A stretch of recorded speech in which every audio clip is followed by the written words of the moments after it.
How's it going, guys? Welcome to Audio Addiction. Tonight we have Gold Steps with us, and they can say their names and what they do in the band.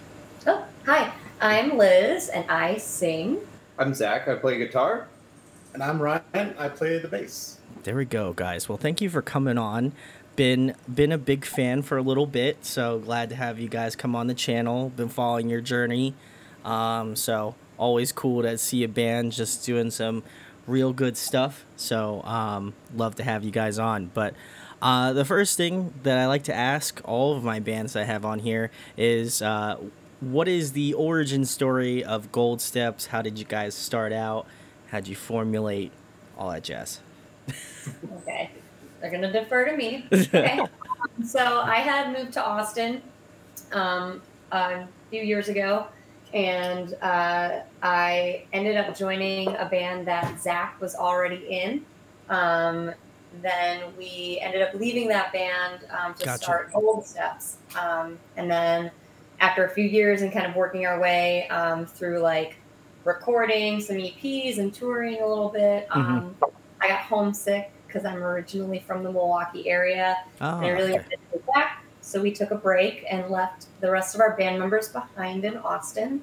And then as soon as we were like kind of thinking about dipping our toes back in after we got settled up here, COVID happened. So that, you know, kind of set things back a little bit again. We were kind of like, okay, let's focus on family and each other because this is possibly the end of the world. At least it feels like it, maybe. Yeah, certainly. Yeah. And then as the months went on, we ended up going back to Texas for a family wedding and met up with some friends and had an impromptu jam session. And we just felt we were ready. So Zach put out a call on the internet. We ended up with our current drummer, Mikey, who's not with us tonight. And then we got this guy, Ryan, over here, moved back from Chicago after he played with us one time. Like, just came for like a practice, like audition, testy, session-y thingy. And now he lives with us. And here we are today. There we go. And that, I think that's really cool too. Like, I always think, at least for me, and doing this for as long as I've been doing it for, it's always interesting to see how, you know, interconnected, you know, music is to people, and how, like, even if maybe it might not be at the right time, you might find someone that you're like, oh yeah, like I love working with them, or they've got great charisma, or I hope that we inevitably cross paths. And you know, I feel like sometimes there's just this way of where people kind of like interweave in your life, and then you're like, oh yeah, I'm looking for another guitar player, and then they just happen to be like, I'm not doing anything, this is great, let's I'm gonna join your band, okay, let's do it. All right. And that's, I think that's really cool. So I'm glad you guys obviously made it out, you know, not only with the band, but also, you know, COVID wise. Glad we're all still living. But yeah, that's really cool. And then I guess to follow that up, because you guys signed with Revival Recordings, which is awesome. Love them so much. Also want to give a shout out to Haley. She's awesome too. Yes. How did that come to be? I always love asking this question as well, because I just am, I don't know, I'm just a music nerd. I always love knowing about how bands kind of get started and how they kind of get put together on labels, or like just in general. So, you know, how did Revival reach out to you guys, or did you reach out to Revival? How'd that kind of go? So it's possible that we used to have a manager who was handling our stuff from like 2018 to 2019 before we moved up to Milwaukee. And then we got like, hey, we're taking a break. We're still very good friends with him and talk to him all the time. Actually, very cool. On phone call with Eric yesterday, just, you know, talking about some stuff. So it's possible that Eric reached out on our behalf to Revival back in early 2019. Nice. But as far as I'm aware, that was such a crazy time in our lives. I don't really remember a whole lot because we were on the road a lot. I don't remember ever speaking to anybody personally from Revival. But then in 2021, so last year, I think we started talking to Kevin sometime really late or in January of this year. Oh, wow. Okay. He had mentioned that, hey, like, I've been following you guys since 2019. I think after Empty Space came out. And he just, you know, then we went kind of dark on our social media while we everything happened. And then so he reached back out around the time that we were releasing our single back in January, Stay the Same. And we were kind of briefly talking. We'd gotten on a couple calls. We really liked his personality. We really felt like he got what we were trying to do with the band. Yeah. And then after Stay the Same came out, we continued to talk, and we were supposed to release another single. But he had been kind of like, we sent him all of our like unreleased music. Like we had it pretty much ready to go. He was sending it around to the label, trying to get their feelers on it or what they thought of it. And then we were planning to drop another single in February. And we actually went to Chicago for the weekend, filmed a fun little like DIY music video at like an emo night on the train and whatever. And then Kevin was like, hey, are you guys actually going to release that? And we're like, I don't know. Should we hold on to it? Is there a reason we should not put it out? Because if something might happen, we'll go back and hang out for a few more months till we get things kind of settled. And he was like, hang on to that. And then from there, we started talking about, like, I think things really picked up in like April. We started really like, okay, let's hammer this contract out. We got a lawyer, and we actually officially signed the paperwork back in May, but we couldn't announce it until so. That's awesome. Then I think they just have such a great roster too. Like, and to see you guys get it added on such a already great roster already, I was like, they picked a good. I always try to keep an eye out for like signees and stuff, and I'm like, these guys, I know they've been doing it for a while. I know I have seen like plenty of YouTube videos of you guys throughout the years and stuff, and so I was like, I was like, that'd be cool if they got signed to like some like indie label like that. And Revival, like when they said, oh yeah, we're announcing Gold Steps as our new signee, I was like, that's a fantastic choice. So not that I have any say in who gets voted on or not, but I was like, man, this is a great pick. So as for me personally, I'm always just like, man, how does that happen? Because like I've heard some really crazy stories about how bands get signed, so this seems like one of the ones that's up there. So kudos to you guys, congrats. Thank you. I mean, it's all thanks to Kevin for having his finger on the pulse of what other bands are doing. Mm-hmm. I mean, he's the rep who I guess found us and reached out to us. And I mean, we must take up so much of his time because we call him and we text him like all day long. And sometimes I feel really bad about that. We can be a little intense as people. Like, we are very driven. We're very ambitious. Sure. Yeah. Sorry, our dogs. It's all right. If my cat makes his way into this room, then you'll see him. Yeah, she's always around. But yeah, so we are like very, very driven, and so we're always like asking questions. We're always like keeping him up to date on what we're thinking, all the questions we have. We're just very much like, I don't know. We like to talk too. Like, he came and hung out with us in our RV. We like drove down. We were on our way down to Bar Down Breakfast, and we stopped down in Raleigh before we were officially announced. And we went and hung out with some of the label team, and Out of Time was there, and I think Frontside was there too. Nice, we were all out at a bar with beers and stuff. And like, he came to our RV after the show. And we were just like hanging out, and I think he hung out with us till like almost midnight. And then we were all wow, we should get on the road. We got places to go, people to see. But we gave him a Lord, so that's true. He did help us christen the RV. Oh, there you go. Yep. Yes. And then we got rid of that RV after that tour and bought a bus.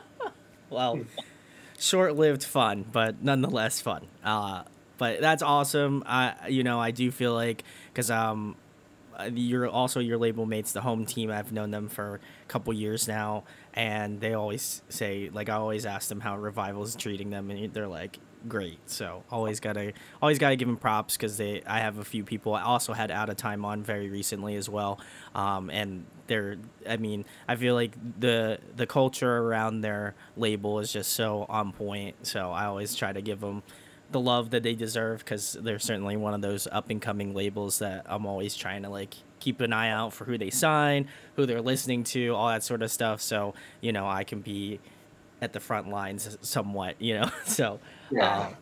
So I have a question. Sure thing. How long have you been listening to Gold Steps?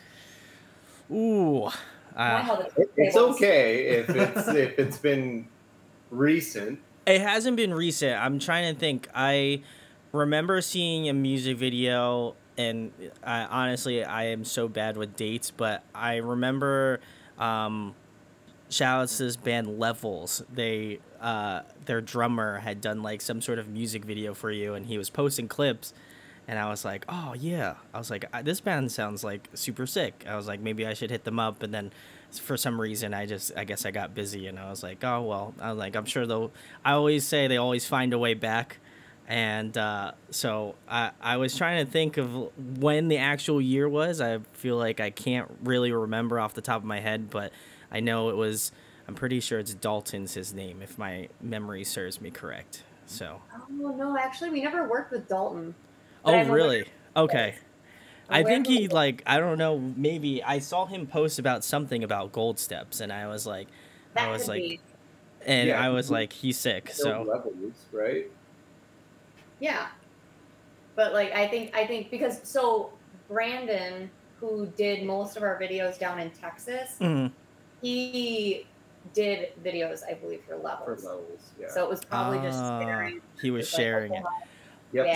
So that's probably what- I did find the like wave of different people. So my history is wrong. I'll have to go back and look. Probably That's like okay.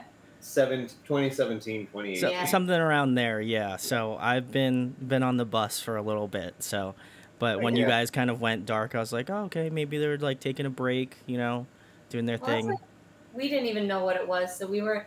I mean, I feel like it's really like. Can we swear? Yeah, go on ahead. No. Okay, it's like really thumb up your ass to be like, oh, this big announcement. Oh, we are taking a break or a hiatus. Oh, so dramatic. Because like, I mean, like we didn't even know what we were doing. We were like, we might be quiet for 2 months, and then, or it could be. I mean, we really didn't know at that Yeah, time. Sure.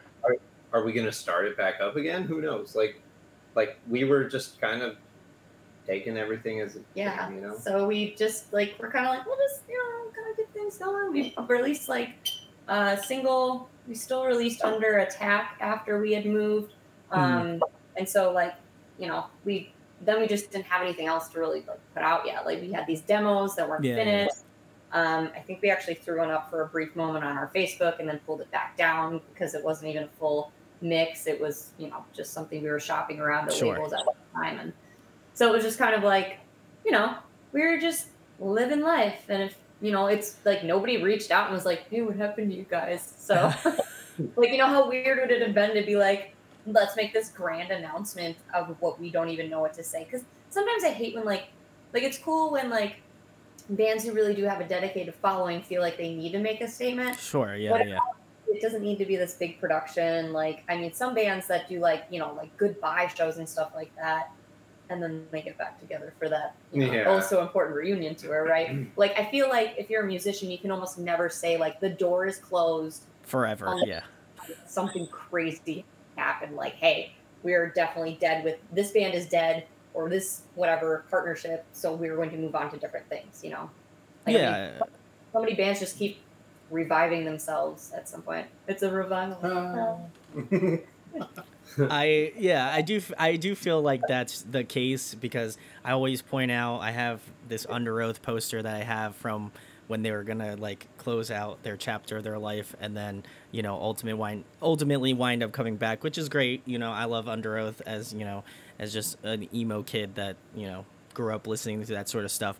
But I also kind of agree that the door can never be like permanently closed because there's always going to be people like, oh my god, when are you going to get back together? I saw you guys were all hanging out in the same city all at the same time, so when's the announcement? It was like I kind of assume it to be that it'll never be closed out because the band that I thought never was going to get back together, My Chemical Romance, decided that, hey, well, we're in the studio together. Technically, we're just jamming, we're just hanging out, And I know that they had a very tumultuous past, so I feel like if any band can kind of like break over that seal, I think that realistically, I don't think there's any band that could not get back together unless like either members passed away or something like that. But then there's some iteration of that band. So I kind of agree with you guys where it's not. It's like, you know, the door is like slightly cracked. You know, there's just like a little bit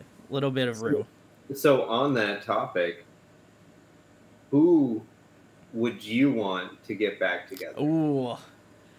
Taylor Swift and Jake Gyllenhaal. Just kidding. They're never, ever getting back together. Man, oh, let me think. Do you have one? I do. I would say there is this Oh, I know. there's this really old band called Broadway. They're like a post-hardcore band from Florida. Loved Kingdoms as probably one of the most underrated post-hardcore records that I've heard in a long time. And I was recently listening to it again, ironically enough, and I was like, man, that would be great if they got back together. But it seems, I wouldn't say it's unlikely. I would definitely say that there's definitely a chance. But I think Jake, their former drummer, is in Memphis Mayfire. Jack, I think, is in Sleeping with Sirens now. Wow. And Wow, we went on to yeah, bigger bands, much bigger bands. Yeah. And then I don't know if any of the other members were in any other bands, but those two are the big ones, I would argue. And then but yeah, I'd love for them to get back together, or if anything, maybe like a reunion show or tour. I'm always going to be holding out for that. I feel like that'd be the band. What about you guys? Do you have any? Mine's Transit. Oh, yes. Oh, yes. But I mean, obviously, you know, I mean, Tim Landers. Yeah. I don't know if they'd be able to recreate it. I mean, they did for a little bit when he left the band, but it's I don't tough. know. Yeah. I would say As Tall as Lions. Ooh, There that's was- another good one. I love them. Way too short-lived. Yeah. There are a lot of bands That's a like good that. band. So I think mine would be Sugar Cult, because I was so into them, and then they dropped their third full length, and it just, so it was weird. They kind of, I don't remember what exactly happened. I think, the investors in their label or something like that folded. Like they closed them out. divested or whatever it is, you know, whatever rich people do, and they're like, we are so bored of it. Who cares about Whatever. It's fine. no more.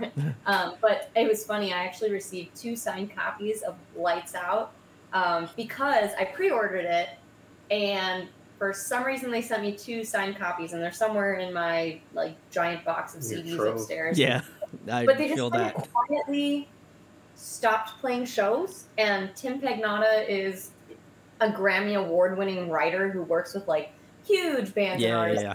LA. Marco is still doing his own thing. I know he does some DJ stuff and I think like a radio show maybe. And the other guys, I'm not really sure what they do, but I was like obsessed with them. Oh, when I they're great. Sugar middle Cult. school and high school, and like I met them a bunch of times. My dad would take me to go see them, and like my first pair of Chuck Taylors ever, I had them sign at Oh my god. store. So yeah, I still have those up in my closet in a box for the Rock and Roll Hall of Fame someday. Oh yeah. They're gonna be on there. I would say honorable mention, which is perfect timing. Cartel was the other band, and they're back together. So And they I just got, yeah. I was like, oh yes. So I was so stoked. That was one band I missed out in my like very formative emo years, and I'm glad that they're back. And Cartel, if you're watching this, I'd love for you guys to come on, because I would probably die of a heart attack or something. So Yeah, I mean, well, did the Academy are they? I know William Beckett still does stuff. yes, but yeah, they're getting back together to play. Is it Riot Fest this year? I think it is Riot Fest this year. Yeah, That makes sense. which would be great. Oh man, Academy is too. They're another underrated emo band. But guys, let us know who you think, which band should be revived. Let us know in the comments. We would love to know. Yeah, awesome. The next question I have for you guys: who are you guys influenced by? Who got you started out doing your perspective instrument, and who influences your style more currently now? Ooh, that's a great question. Thank you. Yeah, go ahead. All right. For me, I mean, I'm sure you hear this a million times from a lot of people, but I didn't really. Well, I played trumpet all through high school. My dad played trumpet, and he wanted me to do it. it was fun, but I never learned how to read music. I was one of 2 trumpet players in my high school band because nobody cared about band, and the other trumpet player was like a straight up virtuoso. So he just decided he would never show up to class because he was that good, and the band director was okay with it. So on like new music days, I'd be the only trumpet player there, not knowing how to sight read music, trying to be the only trumpet in the section. It was terrible. It was very stressful. The director and I got in a lot of fights and heated arguments over just me not practicing. Fair enough, as you do. Yeah, I mean, it was around the time when Enema of the State came out by Blink-182. So I instantly, I loved Mark's charisma on stage and the banter and all of that. And I always thought he looked the coolest playing his bass on the stage. So I quickly rented a bass from my local music store. My mom luckily paid for lessons for about a month, and I thought, you know what, I don't even need lessons. I just like doing this for fun. So Mark Hoppus would be my number one influence as far as getting into the bass guitar. And music nowadays, it's funny because when we drive anywhere and I'm the driver, whoever's driving gets to DJ, right? So I got you. Yeah. So usually, I mean, obviously a lot of it's pop punk and emo music, but I listen to a lot of EDM. And on this last little run we did, I also played some pop country. My musical tastes are all over the board. So most people are like, I'll listen to anything except country. I'll listen to anything. So, yeah. Except Gregorian chants. Yes. I'm actually personally offended. Or polka. Or maybe on the next door. I mean, like some Mexican music has that like polka-esque beat to it. It does. Yeah. Right. The similar, like the accordion and the way the beats are like. Yeah, that waltz beat. I'm actually, I just realized, because I don't drive the bus, so I don't ever get to be DJ. Nope. But I did pick some of the movies we watched, so that was. But I picked from the bucket that the boys put together. So obviously none of my favorites were in there except Pretty in Pink, and we didn't end up watching that one. There you go. Classic. Yeah. A bunch of creepy movies that Ryan brought along. Really? No. Films. I wouldn't call them. Oh, I'm so sorry. I didn't realize Match Point with Scarlett Johansson was a creepy. If you haven't seen it, definitely check it out. Is it because there's British people in it, so it's a film? No, it's a Woody Harrelson or Woody Allen film. Oh, that's why it was creepy. Okay, now I get it.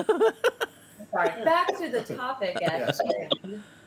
Why did you choose to play your wonderful instrument? My wonderful instrument. Well, as my parents could tell you, the second I opened my mouth, beautiful, beautiful noise came out. No, I pretty much since I started talking, I was singing. Like, I mean, you all start with ABCs, Twinkle Twinkle Little Star, as you do. Blah blah blah. So we have all these home movies of me just blabbering and singing, and I wore lots of dresses as a little girl. I loved dresses, so I would walk around with my little umbrella and my cute little dresses that my grandma made me and sing to the video camera. And that only got worse as I got older. Like Ryan, I also played an instrument in band. I played the flute, and I was good at it. And I did know how to sight read music. But you go to band camp? I did not go to band camp. Oh, good. I did not. But I actually really wanted to be in choir. My parents insisted I try to learn how to play an instrument. So been there, done that, got the flute. And then I wanted to join choir. So I joined choir, started auditioning for the musicals and stuff. I wasn't very good at the time. But I remember getting my first solo for our Christmas concert, and that was just like, oh, look at everyone's looking at me. Everybody is listening to me sing. So I was really, really into that. As I got into high school, I started finding music. I was like into country as a kid, like on our drives up north, my mom had country CDs and Disney CDs. So it was either The Hunchback of Notre Dame or Faith Hill. So I got really into Faith Hill, Martina McBride, Shania Twain. Yeah. And then all of a sudden there was this wave of women who were singer-songwriters, girls who played guitar, like Avril Lavigne and Michelle Branch, and played piano. So I would say like those three women, especially Avril Lavigne, because she was different. Like she was cool. She wore a tie. She wore boys' underwear and rode a skateboard and wore Dickies. And so then I was like, I saw Avril Lavigne wearing Dickies and kind of skateboards. So, like, literally, I just pretty much mimicked anything she did. So I started writing my own songs. I asked my parents for a guitar for Christmas. They got me a couple of years of lessons. I am not good at playing guitar. I'm good at talking. So I talk to my guitar instructor a lot. Stories and other high school things. And then I joined a band when I was in high school. Very cool. And then they kicked me out. And what did he call you? Okay, so we started a band because Paramore's first album came out, and like we were all like, oh my god, wait, a girl who sings in a band, because nobody remembers Gwen Stefani or Garbage or any of the other, whatever. That stuff was kind of a little before our time. So like Paramore was it. So I joined this band with some of my friends. I was so honored that they asked me to sing. And then a couple months into it, after I dated the guitar player and we broke up because he got back together with his ex. High school's so hard, guys. The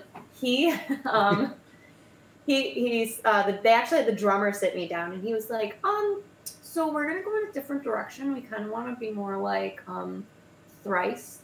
I was like, oh yeah, I can't sing like that. And he was like, no, we know.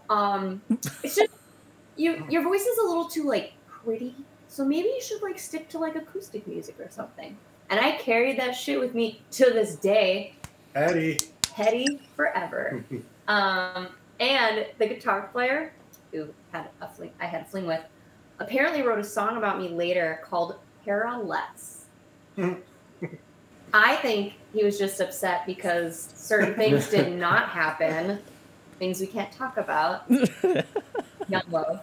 So things that didn't happen, and I think he was very upset by that. So anyways, after that, I joined a band in college. Kind of was like having trouble balancing everything, so I quit that band and just focused on my future career as a journalist, which never happened. And then I started dating somebody and ended up moving to Austin.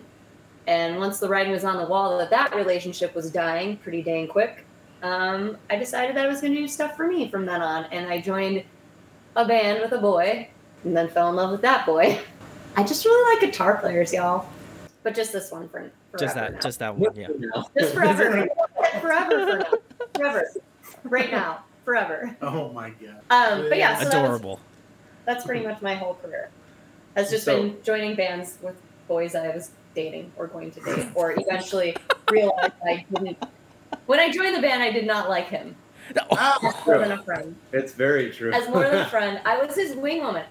We would go out, and I'd be like trying to like, oh, that girl's cute. Like, oh, I'd bring my friend. Oh, hey, you should hang out with Brittany. She's cool. And I could not figure out. I was like, man, I thought I was a good wing woman. No, she thought I was a skadoosh. I did think you were a skadoosh. That is true.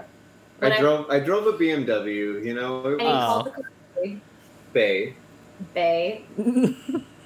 Whatever. So when I first saw his internet profile or whatever, because his Facebook, because he was whatever. I was going to join his band or whatever. I took I always creep, make sure people are not psychopaths and whatever. Fair enough. Yeah, as you do. Yeah. And I was like, ugh, this guy. He's one of those guys. He's a car guy. He's a Cars Bay guy. Oh, look at his girlfriend. Yeah, that makes sense. He dates the pretty girls who are so put together with their beautiful curled golden locks and their done nails. Black. Well, it has and it was curled. Laura had highlights. You can't say her name on Don't here. say names. I'm gonna. Lauren had highlights. Anyways, I'll edit in post. So at first, before I physically met him in person, I did not really like what I saw on the internet. But then I was in a band and wasn't having fun, so I was kind of like, okay, hey, are you still looking for a singer? And he was like, yeah. And then I met up with him, and we instantly clicked. We were BFFs, within that night. And we True went love. True love. But it didn't even hit me because I've had guy friends a lot in the past, and I don't know, it just didn't hit me until we'd been in a band and hanging out for 6 months, and it was all over a bowl of nachos at Spider House Ballroom. I don't. I actually don't play an instrument. I just fall in love. All right, I'm sorry. My So love story is definitely part of the topic as well. Yeah. Yes, for sure.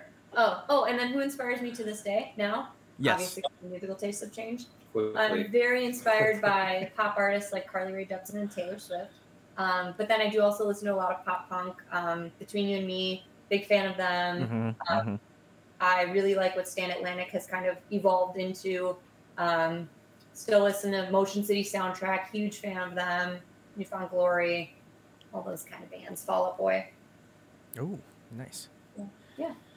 So much like both of them, I actually played. Well, my dad loves bass. Oh, cool. Okay. Like guitar, so he just loves the way it sounds in every genre of music. So he pushed me into playing the stand-up bass in orchestra. So I actually played stand-up bass from like my the beginning of middle school all the way through my junior year of high school. And then I took classical guitar for my senior year. So I actually learned how to play bass listening to Blink-182 songs, Green Day songs, all those songs that just, the bass line just killed it. And, oh, yeah. And from then on, like, I loved just playing music. I learned how to read music. I learned by ear as well. But from there, I was in a couple bands. One of them needed a guitar player, and it was easier to find a bassist, which was funny. So I switched and I traded all my bass gear in and played guitar, and I fell in love with it ever since. That's pretty much how I got that portion of it going. But as far as inspiration, I want to say Newfound Glory has like been my all-time favorite in the earlier records that we've done. Now it's got to be close to like maybe Third Eye Blind, Bearings, Between You and Me. All that has been a huge inspiration. Obviously, Nick's inspiration as well. You know, he's a phenomenal guitarist and singer. Jeez, like I forgot Hit the Lights. I'm so inspired by Hit the Lights. Obviously, he's just an amazing person.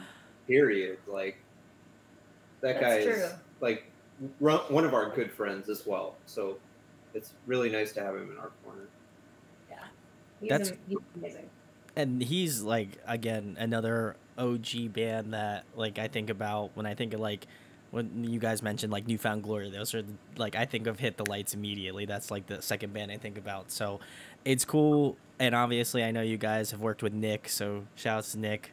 I don't know, Nick. I feel like there's a trend where your name keeps popping up in my interviews, and you know you haven't made it onto the channel, so you know I feel a little sad. But you know, if you want to reach out, just saying. Nick Thompson is life. He is love. Love. He is Nick. love. He's everywhere Nick and of nowhere all at once. And he loves podcasts, so He does. I definitely think that he's not unreachable. So We should start a podcast with Nick. that would be never great. done. we would just talk all day and all night. Yeah, so it would actually just be us quoting the room Yeah, for like 8 hours. I will not. I would not. Oh, hi, Mark. I did not. See, if you know, you know. Yeah. And if If you you don't know. know, you should educate yourself. You should watch it. It's a great, terrible movie. But yeah, no, I feel like you guys have this way of integrating like old nostalgia, like pop punk bands that I grew up listening to, like Blink-182, Newfound Glory, Hit the Lights, like Yellow Card, those sorts of artists where I'm like, okay, like these guys have the roots there, but then I think you guys modernize it in a way where I'm like, okay, so there's definitely bands like Bearings, there's bands like Stan Atlantic, there's bands like Between You and Me where you guys take that sort of like, I feel like if anything, bands now have just a lock on hooks, and I feel like you guys hit that point where it's like there's still nostalgia, but there's still a way for like hooks to be involved, and it's just like that perfect blend of things that I love. And I think that's what makes, at least to me, that's why I love pop punk, is where I could just listen to a song and I could be like taking a shower and hum that like melody in my head. I can't guarantee it comes out the same way as a normal singer would, but I would say I don't get too far off. But it's really cool that you guys kind of like match that sort of energy of both like the old and the new, and So I gotta give you respect for that, and also the fact that I feel like we didn't mention Paramore at all, because I feel like as a female fronted band, you know, I feel like that's like, come on guys, like you can do a little bit better than that.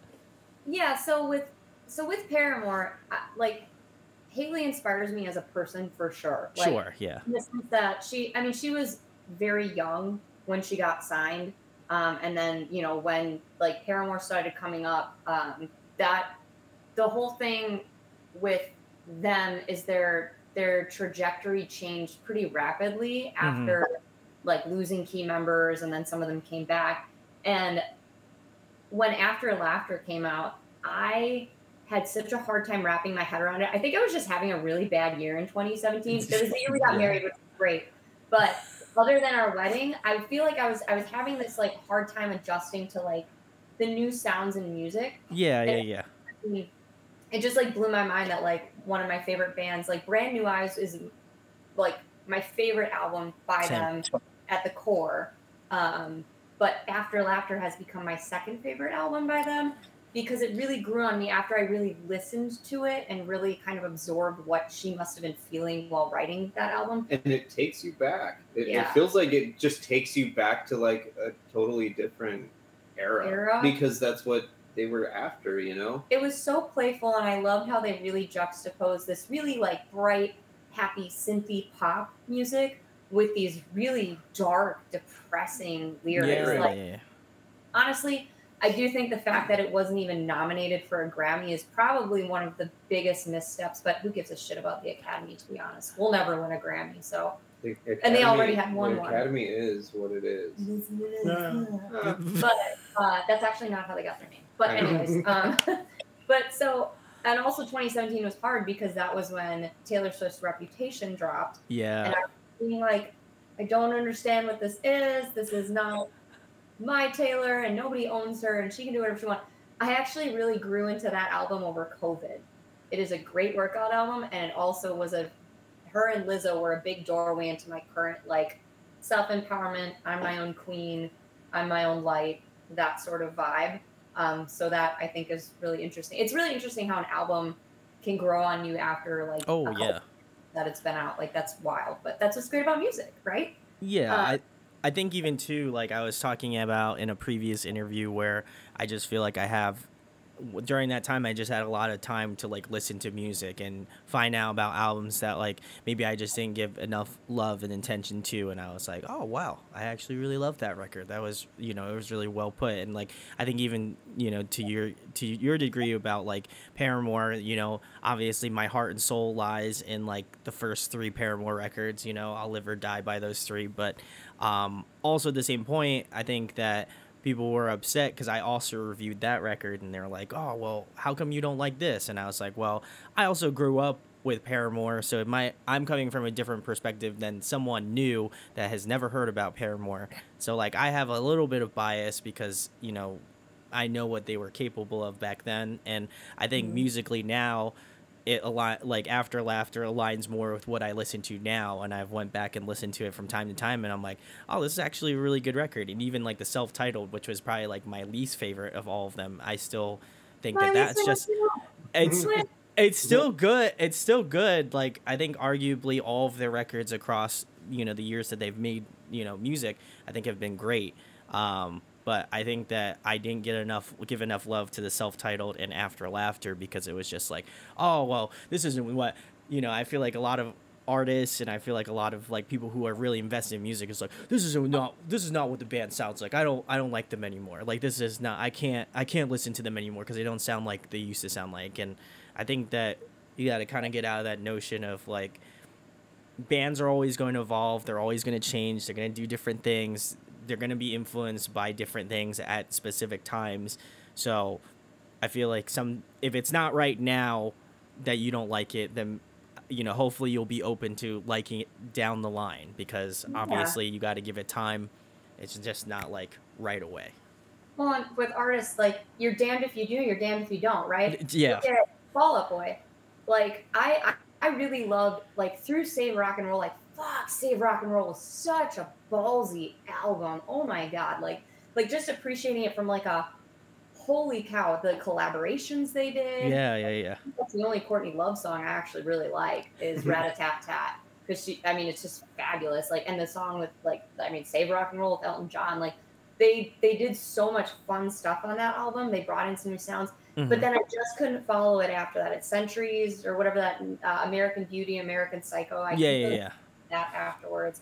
But then there's a band like Grayscale, where I feel like as they've evolved, I've actually grown to love their stuff even more. Like, what was it? Nella Vita was just before their most recent album, which is called Umbra. Umbra is just so masterful. I do think the only problem is I haven't listened to it enough, so some of the songs run together. Between You and Me is another band who they've kept that same energy from their first record through, but they made such a huge jump between Everything Is Temporary, which was a great album, to no Armageddon, skips. To Armageddon, also no skips. No skips, yeah. That band, Hopeless fucked up. Hopeless. Oh, they did 100%. Never should have walked away from. I don't know what they're thinking over there, because Between You and Me, to me, is music wise, I think they have the power to be the leaders in this specific segment of the pop punk emo scene atmosphere for many, many years to come. It's just, and they're phenomenal live. They're really fun dudes. Can we fangirl anymore? And Liz Please take us on. Liz got to sing I'll See You in Hell with them in Ohio. Oh, that's so sick. It was awesome. Yeah. They're so nice. They were so nice. I was very drunk. I wish I remembered more of our time together. But it was quite the evening. But yeah, they're just fabulous people. There's a lot of bands that they evolve and people just don't follow the journey. I am very hit or miss with Jimmy Eat World. I was a big fan of Big Casino. I kind of off a little bit. I've checked back in here and there. And I actually realized that I don't necessarily I like artists, but I love certain albums, right? I feel that. Yep. Oh yeah. It's a moment in your life. There's a lot of bands that I only listen to one album, and it's not to discredit their other work. It's just that album, for whatever reason, hit me at a certain moment in time. Sure. Yeah. I just didn't follow. I hope that we kind of don't follow that same path. But but it happens, right? Yeah. I think that I think we have to get over the ideology that music is for a season, where I think that a lot of the times, from what I've noticed, at least from doing this for almost roughly 7 years, you see where people kind of fall off and get back on the track in terms of music, where I feel now it's how many singles can we put out? How many how much shit can we blast in the fan till everybody's all right, you're putting out too much. I don't think there will ever come a point where fans will be you're putting too much music out, So I think the problem is that we are so attuned to just having something at the fingertips, and then when something's released, they're yo, when's the next single coming out? I'm waiting for the next single, and I don't feel you get a moment to savor it, and that's gonna make me sound like an elder emo, because I kind of am, but you don't get a moment to really savor the music. You're just okay, when's the next song coming out? When can I use it on TikTok? When can I do all this sort of stuff? And that's great, don't get me wrong, but I think there's also a moment where we just blast through music and we don't give it the time to really soak it in, Yeah. Back in the day, you'd go to whatever Target or Best Buy or FYE or Sam Goody on Tuesday, because that's when albums came out, was Tuesday. And then that would be the only CD that you would have in your car, or you'd go home and upload it to your iPod or whatever. All you would listen to until the next big thing came out, right? So then now, with having literally billions of songs from artists that are huge and signed to big record labels and are pushed in your face on the radio, these small indie artists who maybe just live next door and you just really like what they're putting down. It's there's so much noise to cut through, and there's a lot of good noise out there, and there's a lot of bad noise, and then there's just a lot of curated noise that's being fed to you, and you're told what to listen to, and you're a good little little radio listener and you're like, I hate this song, and then by the 50 millionth time you've heard fucking Stay today, you're like, whatever that Justin Bieber song that every band has covered. Yeah. You know, like it's like sometimes stuff just grows on you because it's been shoved in your face 10 million times. Yeah. And then other times you're just like, I hate the radio. Yeah. I think that's also part of it too. I mean, from an artist standpoint, I feel like life moves so fast. Like when we're like prepping for a record right now, like we just put out our newest single, Petty, on Friday the 19th, and we had only put out our last single was 5 weeks old, right? So it's old news already. But I'm like, shit, I didn't even get time to appreciate it because literally the day before we released Front Row, which was July 8th, we filmed the music video for Petty the day before. So we were already on like Petty time right there. Yeah. So it was just like this huge like whirlwind, and now like we're filming our next music video that will come out with the EP on October 7th next week. And I'm sitting here, I'm like, oh my God, I have a music video to plan in the next like 5 days, and I've got a rough script. Do I have costumes? Do I have props? Like what? I don't even have a location. I mean, I do, but I didn't like this morning. And it's just like, I feel like it's hard to even like appreciate sometimes your own art because it's just like, we're on a schedule. Yeah. And nobody's going to do it for me. Nobody's going to film the music video on our behalf. Like we got to do that. So it's kind of like, I don't know. I feel like after the album is out, it will be nice because we can actually just sit and bask a little. Yeah. And like, look at our baby fly or whatever. Baby's fly. And also half the EP's already been out from like different singles and stuff we released. Sure.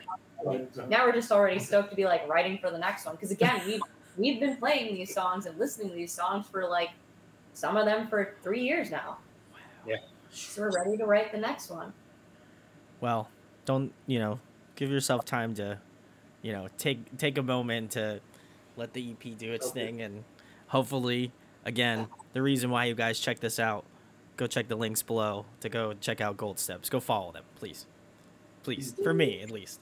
But the next question, guys, kind of in the same lane. Who are you guys currently jamming to? What's on the Spotify? What are you guys listening to lately? I'm going to start this one. Honestly, they probably wouldn't agree, but I listen to a lot of shit. But just speaking of what we were talking about, 2020 by Knuckle Puck, I feel like is an album that it's a couple years old now, but it's still so great. And so that one's always on repeat, as is No Good Left to Give. I love Movements. Honestly, any Movements. The new song is great too. Yeah, it's super good. So good. I think some bands too, for me, like I'll play them at like certain times of the year. So as we're coming into fall, I'll even throw on like 4 Minute Mile or Something to Write Home About by Get Up Kids. Ooh. Like that makes me think of autumn immediately. And to that same extent, you guys can flame me for this, but like John Mayer, like Gravity, and even the album before, like, or Heavier Things, Gravity, like that's not, yeah, see, I knew it was coming. I got you. That's I don't know. It's just, I mean, I don't know. It's nostalgic, and it just brings me to a time and place, right? And one last one, Mulatu Astapke, which is like Ethiopian jazz. Really good to play like on like a Sunday morning brunch, like when you're just chilling, having coffee or whatever. Like, I don't think you guys have ever heard me play them, but yeah, it's. You play a lot of random club music. Yeah, a lot of club always music like too. French or Swedish. Yeah, a lot of Swedish stuff. But Swedish house, baby. Let's go. Swedish House Mafia too, yeah. Yeah. His new album with Beyonce's. Yeah. It's like all house music inspired. I should. And disco. Oh yeah, and I have to give a shout out to my girl, Dua Lipa. I think, yeah, I'll just say that. Oh yeah. Not yet, buddy. Not yet. She just had a birthday. Happy birthday, Dua. I know you're listening and watching this podcast. So. That would be sick. Right? That would be amazing. I'm gonna check my subscribers and see if she. So for me, I would say, man, it's a tie with Knuckle Puck, and the Wonder Years. The Wonder Years are just put out. Yeah, the hum. Well, what is it? Well, The that's Hum the Goes tour. On Forever. Is that the tour, or is it literally the name? That's Sorry, the name just of the album. blanking out right now. But yeah, It's all right. Yeah, I forget shit too. So yeah, that album makes me I fucking was like, sad. what is that? No, and also, I mean, I just put Spotify radio on and just let it. just let it do its thing. Yeah, and it always plays the good stuff. Fireworks. I've been jamming all Ooh, yeah. the Ooh, all right. previous albums, getting ready for them to tour with the Wonder Years. So, yeah. What about you? Me? I'm always listening to Taylor Swift. Different albums for different days, you Fair know, enough. like feels. But yeah, I've been kind of revisiting some of. I mean, I was really into Folklore and Evermore when they came out, and then I just had there was like kind of a coolness in the air yesterday, so I was like, oh, it's time to put on Willow. So I put on that album, Evermore. But I listen, like, I feel like because I'm always like doing my hair and my makeup, like for shows, like I have records I put on to get like pumped up. And it's always Carly Rae Jepsen's Dedicated. It's like super heavy in rotation. I'm really excited for her new album. I've been listening, I was listening quite a bit to Avril Lavigne's newest album. Nice, yeah. Just to be like, wow, look at her go. Like, I've literally listened to her since her very first album. And it's just crazy to like, see how far she's she finally made the pop punk album. I feel like people wanted, like, or were hoping she would make. Yeah. Taylor Swift just needs to make a pop punk or a rock album, and how sick would that be? It'd be so sick. That's why we decided to cover a song of hers in our own way. We've been pulling it out on tour. All right. And then I listen to I kind of go back and forth. I listen to there's this Muna album I really like. I've liked Lizzo's new stuff. But then I always kind of come back to like Bearings, Hello It's You, Armageddon by Between You and Me has been really heavy in rotation. And then albums I just always constantly have like put in my rotation is like any of Motion City's like albums up to Dinosaur Life. I've kind of fallen off a little bit. I didn't really get into Panic Stations much. But My Dinosaur Life, like I was rocking that for like a few weeks, like just a little while ago, and just really getting into it like at work. I feel that. I will say, and I know I've definitely mentioned it on previous episodes and stuff, but I listened to over the pandemic. I did listen to some of the Taylor Swift stuff, like her two more recent records. I am not the biggest Taylor Swift fan, but a bunch of people at the time had recommended me that record, so I was like, all right, well, if everybody's saying something, I might as well just give it a listen, just to either have my opinion on it or whatever. And I did listen to it, and I was like, these are actually really good.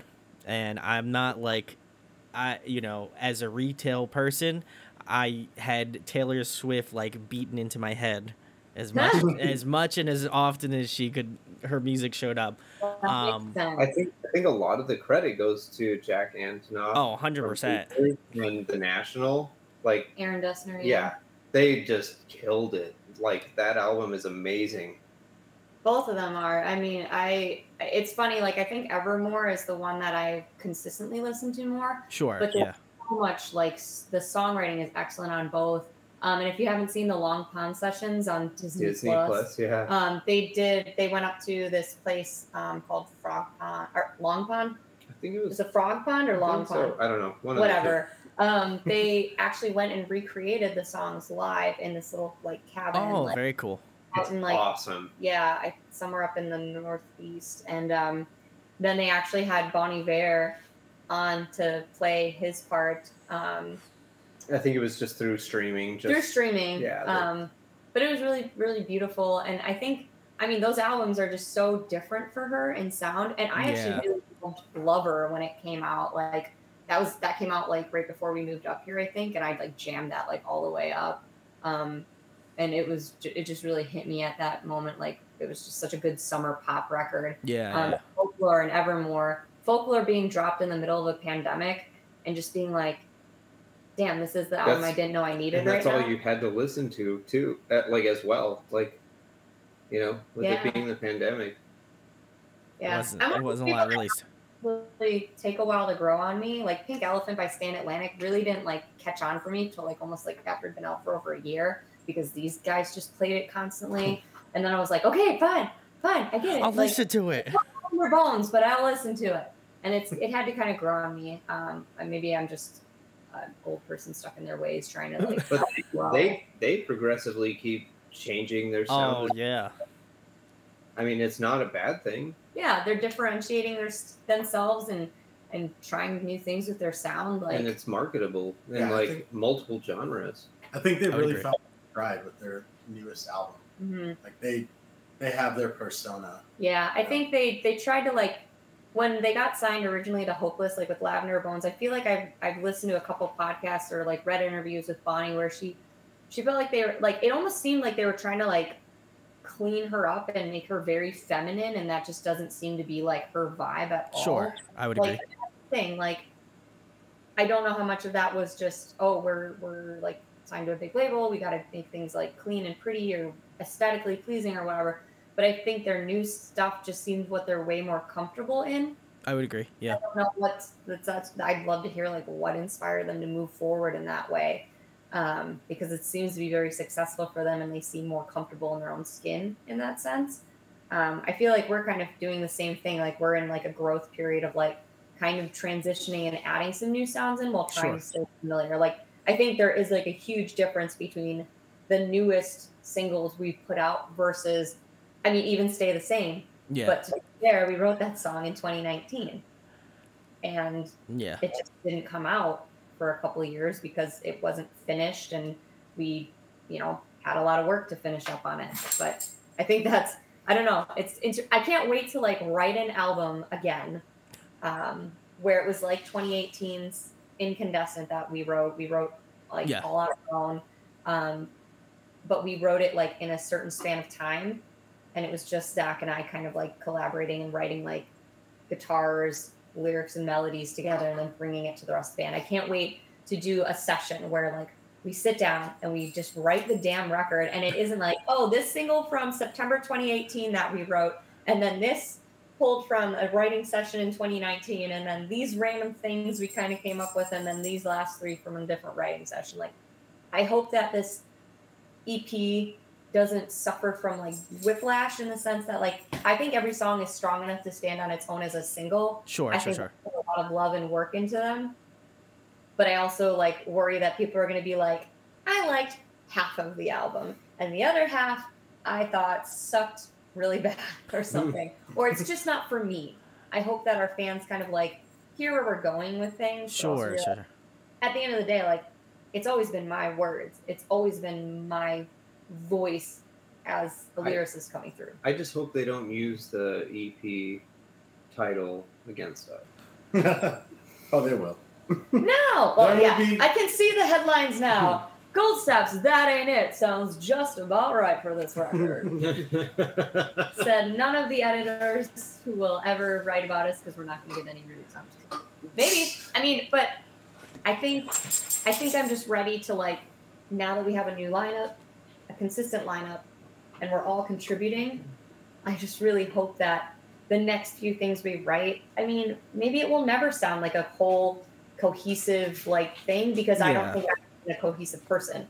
I mean, even Ryan was saying he listens to all sorts of different stuff. Sometimes you just want to write a damn pop song. Sometimes you want to write something that's like new metal-y. Sometimes you want to write like something that's got a nice like a Gregorian chant, any flavor of the day, The sea shanties. Maybe our next record will explore some like, I don't know, like we'll add a banjo in or something. Like Gold Step takes a major step in the wrong direction. Okay. No. That sounds like There's one track that's a house EDM song. We have one song with a didgeridoo on it, and then one's just a straight a cappella track. We don't know where they were going with this, but no, I'm kidding. I hope. One step for man, one giant step backwards for Gold. He's a dog collar as a tambourine. What is that? Well, nice. honestly, I'll pitch this to you guys here in the interview, but you guys should come back on to do a live track by track of the EP, so then we could talk about the songs, so then we'll do the review together, it'll be great. So I hope you're ready to hear about a 20 minutes play by play. Let's go. I'm ready. I did one for like 2.5 hours. I was like sitting in this office chair for 2.5 hours, so I think I could do it. We're gonna need an intermission. Like we're going like high.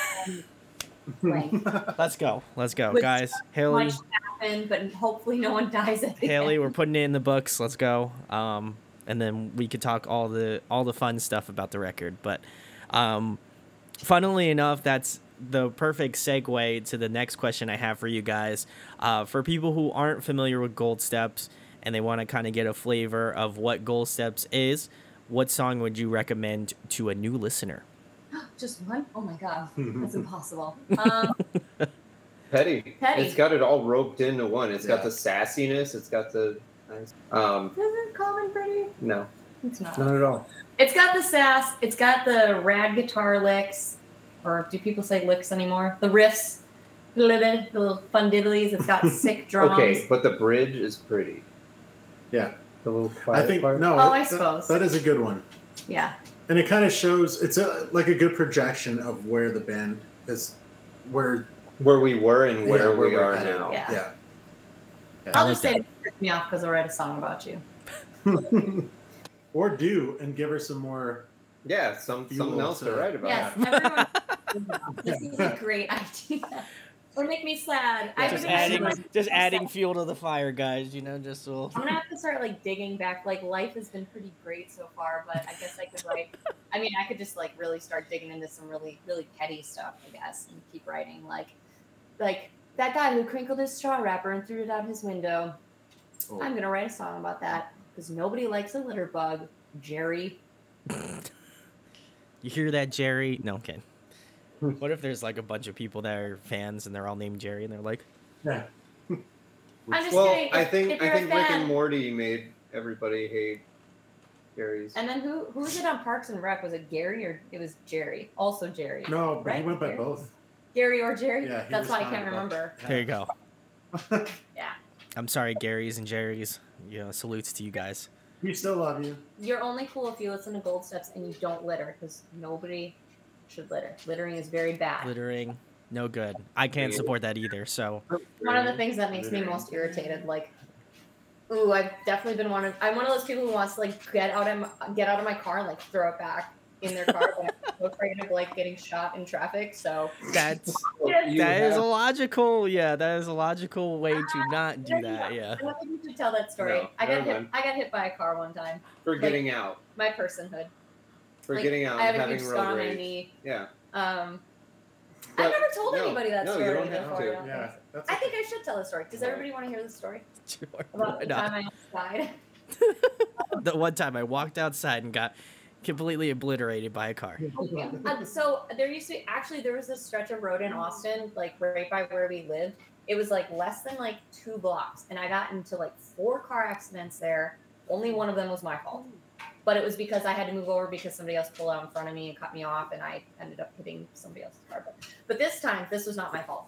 I was merging into traffic because I had to like get in line to get on the freeway ramp. And this guy did not like that I did that. So then he whipped around me and cut me off. But when he cut me off, his back bumper hit the front of my car. And like, I loved this car. This was like my first, like, it was like a nice Corolla. Like, it was really, like, I loved it. So it was pouring rain. I could not, like, Zach was actually on the phone with me. I had him on my speakerphone. Like, I was talking because we always talk on our way to work. I got out of my car. And I approached the guy and I knocked on his window and he just like ignored me. So then I was really dumb and I stood in front of his car. And when the light turned green, he just floored it. So I grabbed the hood of his car. He flipped a U-turn and I flew off of his car into like traffic, right?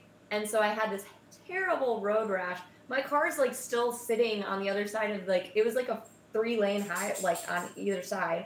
So I run back across the median, like shocked, like my fucking legs bleeding. and my pants are ripped. I'm dripping wet because like it's raining. I get back in the car and I'm like screaming, and Zach's like, "What the fuck happened?" And I was like, "He hit me with this car! He hit me with this car!" And like adrenaline's just like, I mean, I've learned to control myself a lot better since that moment. After realizing like, wow, that guy did not give a shit if he killed me. Most people don't. And nothing. I mean, I never thought that would happen to him. The guy behind me saw it all and actually had like video footage, but you can't see the license plate because it was raining, and he shot it through his like he like a dash cam. Yeah. Wild. But yeah, so the ambulance came, checked me out, and I said I'm not going to the hospital because I can't afford that. And then I called my boss, and he was like, "Okay, cool. So when are you gonna get in?" And I was like, "What?" And then I went to work. That's. I think I don't even think I went home and changed. I just went into the office looking like that. Oh my. And it was like, this is my life now. So that's like one of the craziest. You went home and changed. I remember. Did that. I? Yes. Oh yeah, I must have. That's right. Because I probably had to. I took your car. That's right, because you took it to yeah. That was. Yep. Oh my God. Well, listen, guys. If there's anything you should take away from this is that A, don't stand in front of a car. Number 1, and 2, you should go even more so like Gold Steps. So go check the links in the description and go follow them on social media. I like how I just completely shilled that in there, you know. So that's perfect. I love that. You're welcome. For the sake of the scar on my knee, please go listen to my band, because someday that knee's probably going to need to be replaced. Maybe. And they need to make like Taylor Swift money. So guys, make it happen. Cool. There we go. Please. The next question I have for you guys, if you were to have a dream collaboration, who would you love to have on an up-and-coming Gold Steps record or album? Well, we already did work with our dream person of Nick Thompson, so. But other dream If it had to be anyone, would probably be Taylor Swift. I would like to write a song with her, or Justin Pierre from Motion City soundtrack. That would be. Ooh, yeah, Justin would be great. As far as like singing wise, Patrick Stump. Would love to do a collaboration with him. I think our voices would just melt the pants off of everybody in the room. My pants are already melted, so yeah. Can confirm. No one will ever know because I only sit down for the most part, so you'll never know, internet. Did you know that they recommend that you don't wear pantyhose on flights? Not a concern for most people in this day and age, because fire can melt tights or pantyhose. The nylon can melt to your skin. Yeah. Wow, I'm just learning a bunch of shit today. This is great. I love it. Liz is full of shinfo. I read so many things, and my little brain is just like a little sponge, and it's like, hey, we should definitely tell this story right now. We should tell everybody we know about this random little fact we learned today. This is Every Day with Liz. Every day with. That's what your podcast should be called. Every Day with Liz. Every Day with Liz. That's great. So what did you learn today? You're welcome, guys. Pantyhose Monetize it. Let's go. Anyone else? Does anybody else have a feature they would love to see? Soupy from the Wonder Years. That would just be. All right. I just love the sadness sound of his voice. It's got It's a just very amazing emotive voice. Yeah. I love that when you can hear and feel someone's emotion. Oh, yeah, he's great. I want to feel your gut-wrenching pain. It just breaks you down. Yes. Just start crying immediately. That's Waterworks. More emo coming out. Come on. I respect that. You know, as someone who lives kind of close to the Philadelphia area, they're like, you know, staples here. So, gotta love it. What part of? You can't give that away. Yeah, I'm gonna. Here's my address, and then just like. Maybe we'll see you soon. Is all we're wondering. Yeah, maybe we'll see you soon. We'll talk later. We got it. Yeah. An in-person episode. Yes. All right. You're stoked. We're stoked. I'm about it. I'd love if we could write a song with Mark Hoppus, just because Because it's Mark Hoppus. Yeah, and I feel like he's got a little more free time now. So Mark, He does, yeah. Right, yeah, because he's got that whole cancer thing out of the way. he beat that shit. He's good Yeah. to go. With his bass. I'm sure he wants to spend part of his remaining years with us. I think. Why not? I think it would be great. I actually would enjoy singing with Mark Hoppus as well, like writing, singing with him, He's got a good because voice. he is my favorite voice of Blink-182. All right, times 3 it. Let's make it happen. Right? Mark Do you Hoppus. know- Does anyone know him? Oh, hi, Does anybody Mark. know Let's Mark? get him in here. All right, Mark. I wonder how many people do that too. Yeah. Oh, I'm sure. Oh, so many. I would imagine that's like after saying, "Oh, hi, Mark," and then going on to its thing saying like, "Hey, so like, feature, huh?" Yeah. Right? And then he'd be like, never, ever. He'd be like, "All right, I'm leaving. See you later. It was nice seeing you guys." It's like, "Oh, it's your kid's birthday." Yeah, I know. I gotta go. But guys, if you want to hear Mark Hoppus on an up-and-coming Gold Step song, you have to go on twitter.com, or you go on the Twitter app, you tag Gold Steps, you tag Mark Hoppus, and then you say collab. Again, not a legal scholar. I want to put that disclaimer out there. Did not go to law school, but just want to say, if it's out on a tweet, it might be a song in the DM, so. The internet's pretty powerful, Yeah. I think. That's how Patrick Stump got to be on a Transit song.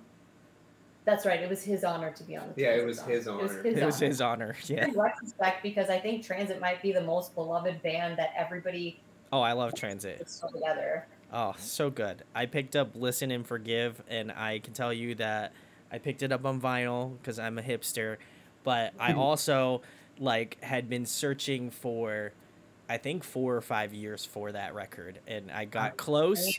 And then somebody else was selling it on like a Facebook group I'm a part of, and I was like, immediate. I was like, I sent him the DM, gotta buy it.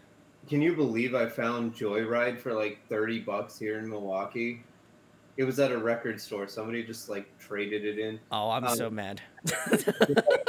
Listen and Forgive as well. I have 3 of their records, I believe. We actually put Joyride in as an Easter egg in our music video for Empty Space, because there's a part where I'm taking records off of the shelf and boxing them up, and we made sure to get a shot where it's because that was we were really super jamming Joyride for a long time at that point, so we were so good. I gotta pull a record off the shelf, it's gonna be Joyride. There's also another fun little Easter egg in there. As I'm pulling the record off the shelf, there's a little teeny tiny bird figurine on the shelf, and that actually was Yummy. Yeah, and that was from when Stan Atlantic stayed at her parents' house. When I did not live there. I did not live there. They left it, and it was actually in my childhood bedroom. Yeah, it was awesome. And we found it when we happened to be up on tour and stayed there, and I was like, where did this little bird come from? That's so weird. It was Jono's. Because we messaged No, them. it was the photographers. Oh, maybe. You're right. I think that's oh my god. But we were like, hey, we found this little bird. Does it randomly? Does this happen to be yours? Wong? Oh yeah, Brandon Wong. Yeah. Yeah, that's right. And so we messaged them. They're like, oh yeah, that's ours. And then so we took it home with us, put it in our music video, and left it at our house. And then again, when we were out on tour, they came and stayed at our house. We've actually never met them other than once backstage in San Diego. Oh my god. But they stayed at my parents' house. That's so cool. Stayed at our house, but we've never had a sleepover with them, and I think that's just a tragedy. It is. I had the shout-outs to the home team again. They stayed at my house when I was living with my parents, and it was an absolute blast. So big shout-outs to them. We had a great time. We just played a bunch of video games. I cooked them breakfast, Did Brian charm you with his beautiful smile? Oh, he's a sweetheart. I love Brian. You can't look away. He literally eye fucks the camera, and I know he does that on purpose, or at least that's what I'm led to believe by what Kevin has said. But he just God, you just can't look away.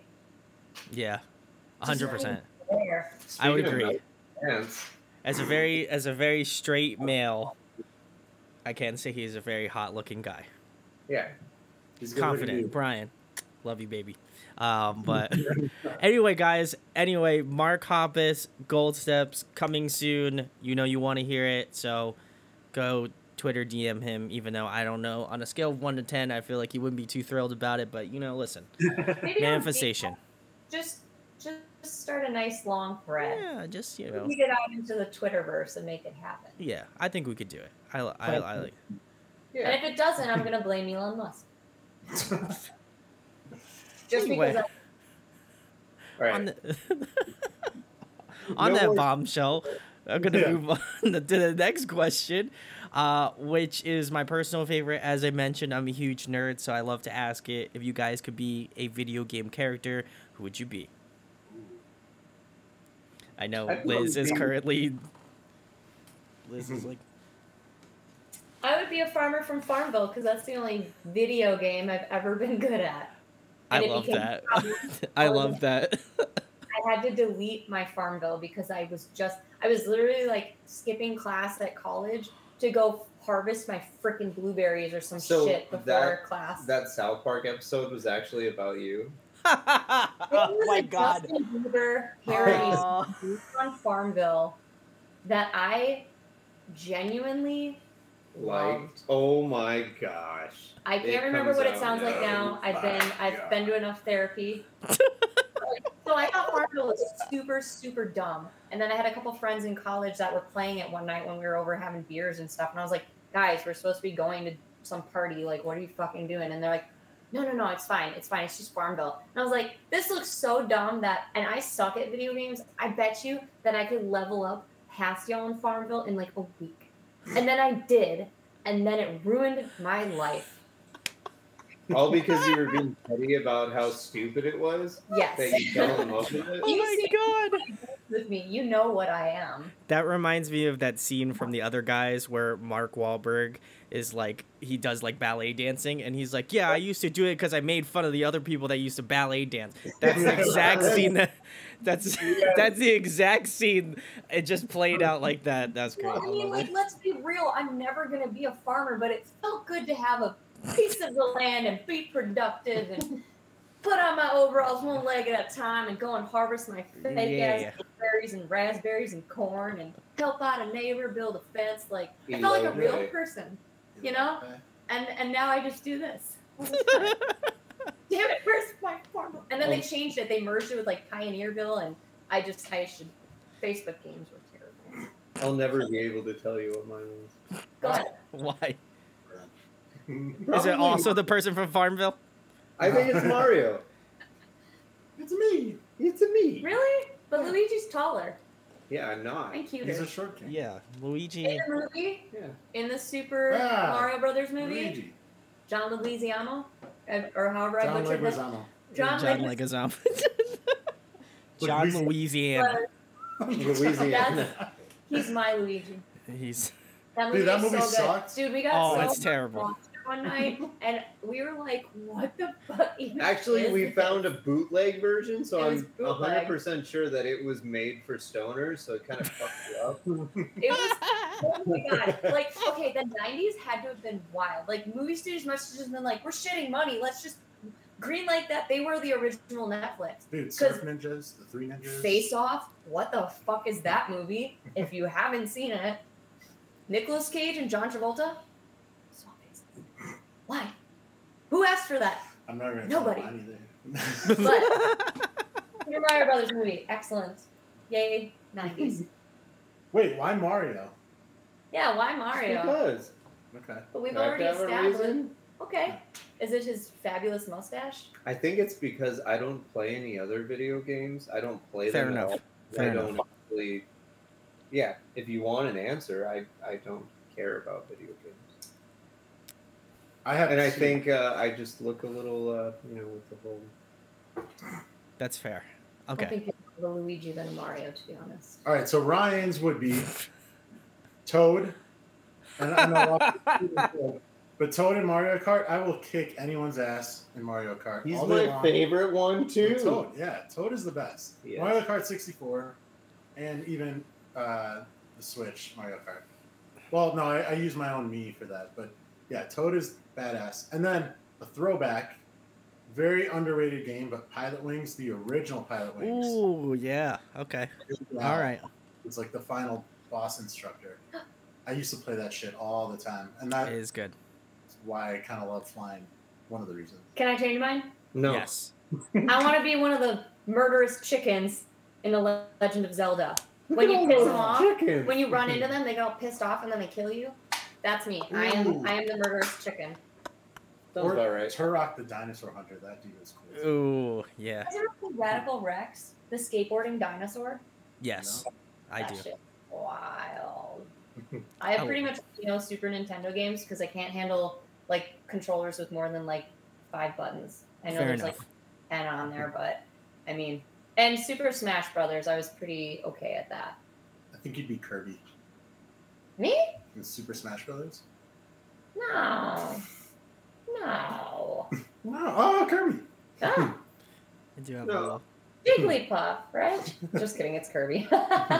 No, I didn't. Sorry. Oh, my chest. It's starting to hurt.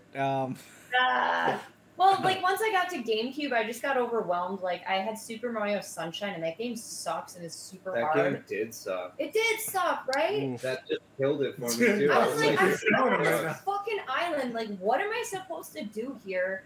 I keep like, I don't know. I guess I got. The story was too complicated. It was too much for me. We were up here, and then now. No, I'm kidding. I just No. keep it simple. I just want some chickens to murder me in my garden.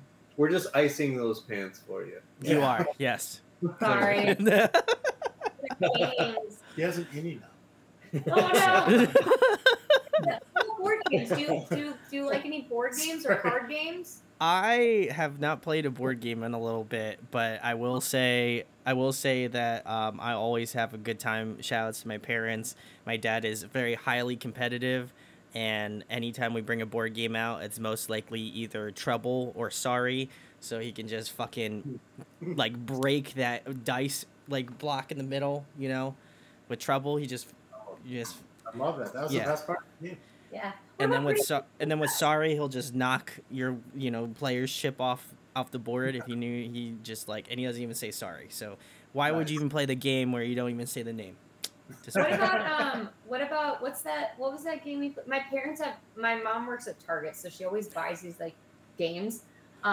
There's one that we played where it's like train tracks, and you have to figure out which. Dude, I wouldn't remember It's that. like you have to, like you create like the thing, like you want the train to go to the other people's track and kill their thing or whatever it is.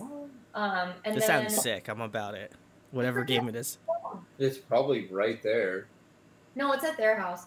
And then We'll throw it up in post. 5-second rule is really fun. Like, what about like Cards Against Humanity or like stuff Oh like that? yeah. Oh, I love that sort of stuff. That's Party great. games. The party games. Yeah, Party games. Oh, those are come fun. on. The Jackbox game? The Jackbox. Jackbox games. So Yes. Sick. Love It is Jackbox. sick. And you get to use your phone. Is that not a video game of some kind? I'll give you credit for that. That's certainly is. That weird random bald guy. Yeah. The guy who voices like the little, I'd be the little voodoo doll, one of the little creepy voodoo dolls. That'd be probably the one that dies first. I think you guys have given me actually shout out to my roommate Alex too. He's like, oh man, you should do like a game show for like audio addiction. So maybe that will be in the works now. So That would guys, be sick. If you could join your game. oh yeah, that's what I'm saying. I said we would have like two bands come on Oh. and do a game show. I can't take all the credit for it because I did not come up with it, but I think that would be was awesome. Freaking Yes. awesome. We're the best at the one where you make T-shirts with slogans. Oh god, our Oh, t-shirts. TKO, yeah. Yeah, TKO. TKO. Oh yeah, oh yeah. Our t-shirts are so awful. I actually have one still saved on my phone because I was like, I should buy this because we were like super drunk, and then I was like, it's a butthole. It has a bug. Oh, this T-shirt. It was a brown shirt with a butthole, and it was something like I'm sorry, Haley. something that was like for 10 cents I would or something. Or like, It's somewhere in my. I have 10 No, million don't look tabs it up. open. I'm sorry. I just want to say I'm sorry, Haley. We really tried, keeping the PR clean, but she's They gonna. knew what they were getting into. buttholes. Don't Oh, let me God. talk. ever. Well, guys, if you want me to start Audio Addiction game night, let me know in the comments below. We'll work on it. First, we'll get gold steps is first, and then we'll figure out. You let us know who we'd love to have on with gold steps. How about that? Let me know in the comments who you would love gold steps to verse, and then we'll try to make it work out. You know, that's a lot of moving parts, but I think we can do it. So. Oh yeah. The next question, guys, because, you know, this is a music-related podcast, so we'll get back to the music questions. If you guys were to compile a Dream Tour lineup, who would be on it, including Gold Steps? Hit the Lights. Hit the Lights would be awesome. Hit the Lights reunion? What's up? Let's go, Nick. They never broke up. It's not a reunion. It's just a... Out of hiatus. Dream lineup. Now, does it have to make any sense? No. That's the whole point of a dream lineup. Well, I mean, I would imagine. Like, Hit the Lights, Knuckle Puck, and the Wonder Years. I can agree to that. Ooh. Or the best tour we've been to in a long time just happened, which was Bearings in Between You and Me. That was awesome. Yeah. We'll just do it. Actually, we can't pick. We're just going to do a festival, and it will only be bands and artists we like. Taylor Swift will headline one stage. It'd be awesome. It'd be like When We Were Young or something like that. But it'll be like When We Were Gold Fest. When We Were Gold Steps Fest. Woo! There's gotta be a better name. I just want to say, as a side note, I have not heard anything about that festival, and that scares the living shit out of me as someone who has gone to it. They added a second weekend. That was like 8 years ago. Well, yeah, I was going to say, that was like literal days after it sold out, and then they're like, you know what? We'll actually have another date for it, like 2 weeks later. I've actually heard more about When We Were Hungry Fest. That keeps popping up in my feed on a bunch of different stuff because they keep adding more artists and like, you know, it just maybe it's just like more like When We Were Young was like, no, it is set. There are no spots, not at all. This is it. Screw you. You bought your tickets like 8 years ago, and you're hopefully gonna show up. Or if you don't, we actually don't care because we have your money. Right? Oh yeah, they're pocketing that shit. They're like, yeah. Let's go. Vegas is just gonna be overrun with like scene kids and elder emos and like. Well, it's better than EDC. Oh no. Oh, now you're going. No, going. I'm just saying, Gold Steps loves everybody. That's true. Don't throw shade at EDC. Except haters and racists and homophobes and transphobes and other shitty people. Yes. Misogynists. And people who don't throw out their trash. Remember that. Yeah, I didn't forget that shit. I didn't forget it. It's the most important one. Seriously. But, guys, if you'd like to buy pre-sale tickets for the Gold Steps Fest, they're in the description. Gold Steps Fest. All right. The Showers of Gold Fest. Oh, no. I can't get behind that. No. The Steps of Gold Fest? We could make that. It's a work in progress. That's all I'm going to say. So buy your pre-sale tickets below. We'll have a name by that time, hopefully. Right now they're free. Get in on the ground floor. Actually, you could be an investor today and Gold Steps Fest. Gold CC, please. Yes. The next question I have for you guys: favorite TV show, favorite movie.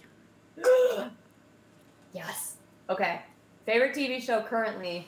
We're a little behind on this. Succession. That show is so fucked up, y'all. Right. Rich people are crazy. Rich people are psycho and yes, they are. At least on this show, they are. But I have to imagine in my head that's what it's really, real. That's real. It's 100%. Like they greet each other with "fuck off." Like that's like their go-to like salutation. I only say that to people I love, so Absolutely. Like, what are you doing here? Fuck off. Hey, how's your morning? Fuck off. Coming over for Thanksgiving? Fuck off. But yeah, so I'm really into that show right now. I don't know if it's my favorite show of all time. That's probably gonna have to be like Friends. I I watch Friends a lot, but my favorite show of all time is probably South Park. Yeah. Ooh, nice. Yeah.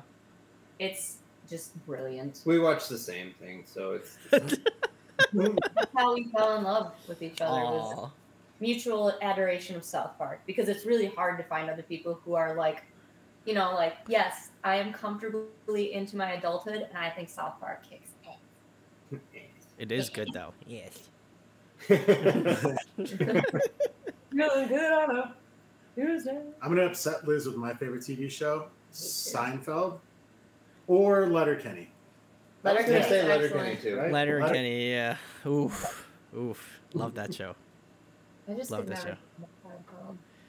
It's okay. It's too highbrow for you. Yeah. No. Just like South Park is too highbrow for you. Yeah. You don't understand the gentle nuance that Yeah. South Park heritage. Yeah. And then movies, guys. What's the movies? Favorite of all time? Damn, that's hard. I don't honestly. I have a hard time sitting through movies because I fall asleep. All right. I feel that. Mine is a really shitty movie, but I loved it, and I still love it. It's from 2004. It's called Wicker Park with Josh Hartnett and Rose Byrne, Matthew Lillard, and Diane Kruger. It's like a weird love drama, and it's like I don't know. It's just a very, very weird movie. The cinematography in it is really good. The storyline doesn't hold up today because cell phones are like, well, you have to watch it to understand and be like, you could have just picked up your cell phone and this whole plot would have just like been blown up. But it's still a really cool movie. That and Titanic, I'll say it. Ooh, all right. No. Man, I really like comedies. I still think, for the longest time, my favorite movie of all time was Superbad. And we end up watching it every turn. I just love Seth Rogen. Oh, he's great. Man. God, Yeah, my so pants good, are melting pretty good. again. I don't know. I just like comedies because real life is too hard and it's escapism and whatever. But it's also reminds me of my friends. So, it's probably between that and Mean Girls, probably. Ooh, all right. Mine is The Room. Shut the Of course, fuck up. dude. Hey, I love you. I hate you. No, I think Gone in 60 Seconds with Nick Cage. Oh, yes. That is- Slapped, and it just put me into this career. I love cars. I work on cars, so I was already there. I already loved it. But once, like, my dad showed me this movie, I was like, okay. It is a great movie. Yeah, It is. I that would was argue it was better than Fast and the Furious movies. It's Yeah, the original, definitely. probably. It's probably what they modeled. They're like, this was successful, and we don't have to hire Nicolas It's Cage. like racing, you know? Like, yeah, why not? And they're Actually, like, I want to throw out an honorable mention to The Breakfast Club. ooh, yeah. Classic. I like it. Big fan of the Brat Pack. Big fan of, like, I like coming of age movies, right? Because I feel like I'm still coming of age. I feel You're that. always coming of age, right? You I get mean, older. You're continually aging. You're always Hopefully, coming of and you're age. not just breathing hard, you know? Okay. That's me after the gym, you know. I'm just like, oh, God, my bones. Yeah. Ugh. I think I sweat more at the gym, hopefully. Ooh. I'm really swampy when I get home from the gym. As we all are. As we all are. Guys, let us know in the comments. Are you swampy after you've gone to the gym? We'd love to know. Actually, don't do that, please. I don't actually need to know that. Don't actually need to know that. The next question I have for you guys, if you were trapped on a desert island for the next month and there was one record you could bring with you to listen to, what record would that be? Ooh, like the no skips. The No Skippers, yeah. Ooh, Mm. it would probably have to be "Take This to Your Grave" by Fall Out Boy. That is Ooh, ooh. All right. You know what's funny? It's like no skippers and you're trapped on an island. No skippers. All right. He's like, I'm out. Yeah. I'm just kidding. Sorry. Dad joke. A 3-hour tour. Well, that's you. I don't know. That's The Greatest Generation, maybe? Or Armageddon. Huh? Because you're The stuck- Greatest Generation. Yeah. Such a good album. Because we'd be stuck together. We'd each get one. That's true. All right. What the See, hell? No, if you were... you would never be alone, BR1. One single plop. One flop. Yeah, I mean, let's be real. If our like tour bus careened off of a bridge into a river and we floated out to sea, you'd be there too. That's true. Unless I die. Thanks. You'd still be with us, and we would have the CD. So what's our third gonna be? Yeah, then I'd Ryan? fuck up your CD because I think he'd be silent driving for 3 hours, and Okay. then we'd just end up in the God. water again, like Sunday Sure. night Oh my god, or that's so Saturday night. Yeah, all right. They thought I was driving in silence at 2 a.m, but I had one AirPod. It was in. You creepy. shouldn't do that. I didn't have the side that the cop could see me. Like I The had- side to go. No, I It could was- still hear. Respect. I respect. Yeah, I was respect. trying to keep the volume low so Yeah, they could I see got me you. back. He's gonna die on this hill, but we watched DVDs like Don't say that. No. We listen to DVDs. And you're like- we watch in the back. You're like, you had an AirPod in? It's Yeah, like, it's there's a fucking screen right there. Oh my man. god. I'm gonna have to bleed it. I'm gonna have to bleep out that entire Yeah. bit. Gold stuff. Redacted. Yeah. Redacted. Well, that's why I don't drive Gold steps, we're silly. because That was totally not a situation that we've been involved in. Yeah. No, I would go old school because it's what 20 years old or 23 years old. Enema of the State by Blink-182. Because that to me was like a pivotal moment in my life. It reminds me of summer '99. And honestly, you probably had a Walkman and you were fucking listening to it like all day. Because I was. Oh yeah, hell yeah. that's a good. I think those are 3 excellent albums Yeah. to be I'm be about stuck it. in with. I'm about it.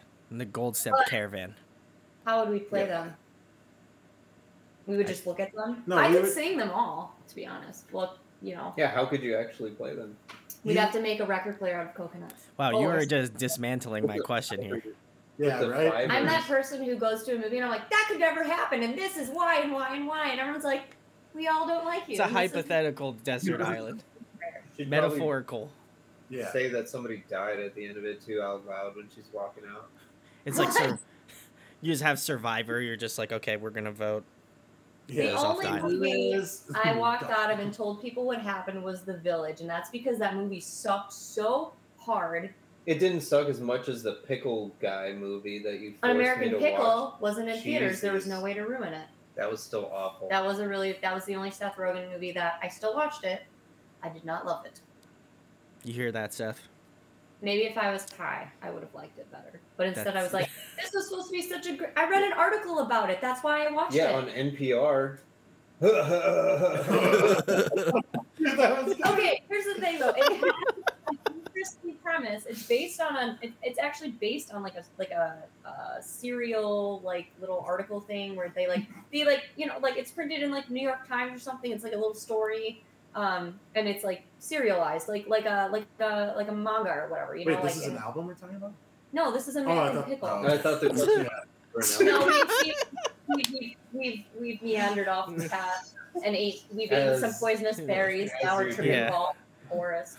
Well, laugh at us.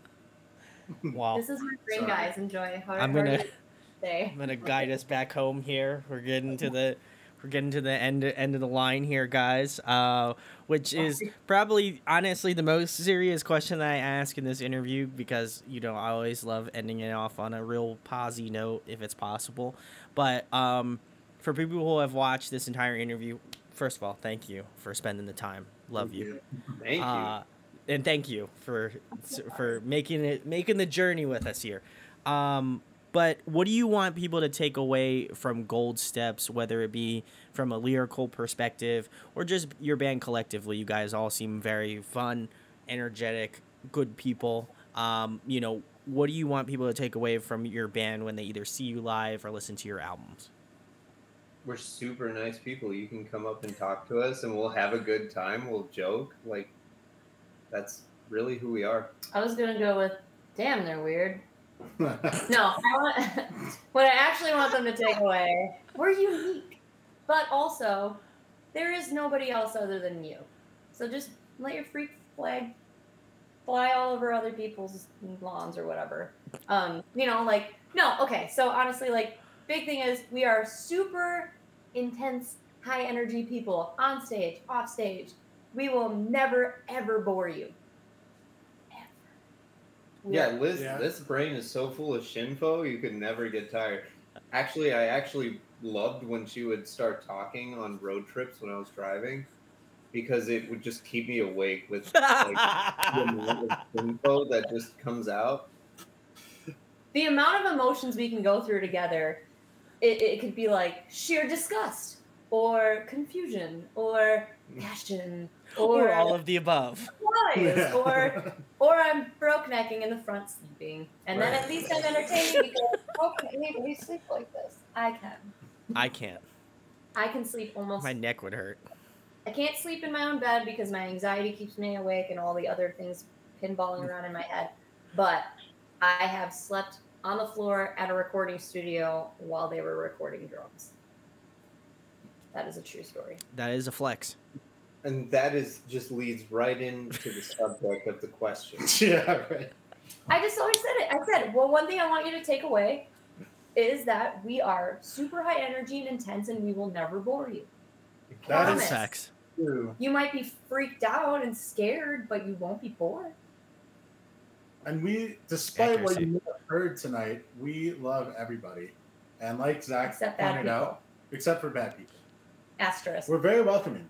Read this And we honestly could use more friends. I could use a girlfriend. Wow. You guys are my friends. Here we go. I'm not even. I'm not gonna lie to you, but you might want to expand on that. No. No?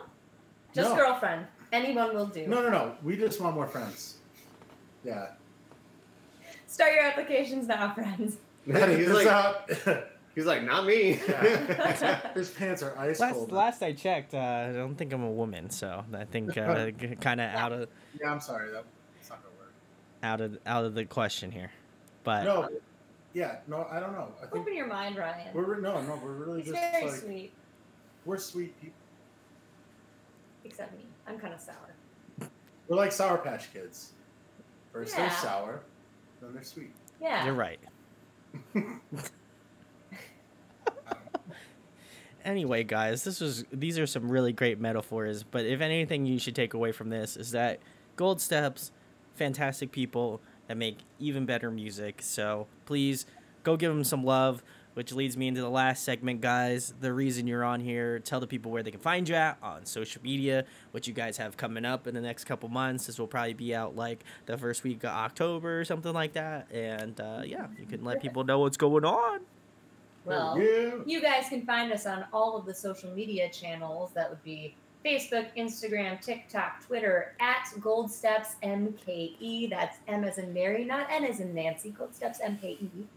And we are on Spotify and Apple Music and Amazon Music Prime, yeah. And Tidal. and And Tidal everything. and Deezer and Pandora. I think we're on Pandora now.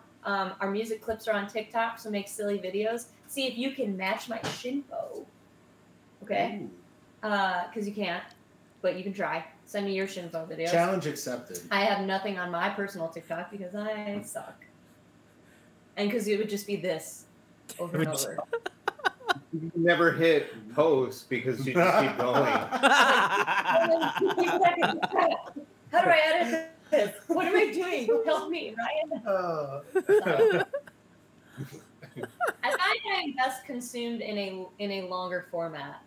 Yeah, you come home, she's talking to a phone that's. I would agree. As someone who has spent roughly an hour and 45 minutes with you guys, can confirm it gets better with age. It's like a fine wine, you know.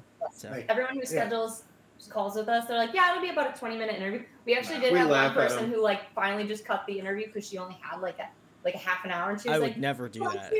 She's like, that's it. Thank you guys. Bye. and they were like, "Oh, she did not like what we had to offer." It's okay. I love what you guys have to offer. So perfect thank you. spot here. Spending your night with us. We also love what we have to offer. Do we have anything else coming up? Yes. Oh, we have an EP release coming up on October 7th. You can pre-save it on all the streaming places. Pre-save that bad boy, wherever down there. Okay, so pre-save that. There are pre-order bundles. Woo! On at Revival Recordings Shopify store. So we got like a new I hoodie. think they're on our Spotify And they're now on as our well. Spotify now as well. Yeah, the pre-order bundles. Ooh, fancy. There's new dad hats. We've never made a dad hat, and this one's Speaking of language love here. We have a new long sleeve that shows a very important Milwaukee landmark on it. Camp mugs? Camp mugs. So you can drink your coffee or your whiskey or your vodka. It actually looks like they like or your milk or whatever beverage of your choosing. Your soy milk, your oat milk. Your hot milk. Oh, your cocoa, another good band. Your hot cocoa. Yeah, you're gonna get a little camp mug. You can drink your Malort in it. You can puke your Malort back into it. Offer it it'll be the same flavor. Speaking of Shinfo, I'm gonna go off on a little. Oh God. Do we have any more things to talk about? I think that was it. Maybe more is coming. Maybe more is coming. Stay tuned. Stay tuned. Yes, there's.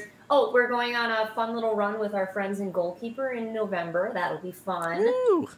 And we are doing a weekend with Cleveland Avenue. So yay, some friends of ours. We're very excited to get out on the road, and hopefully we'll have some more dates that we can put on the internets for y'all.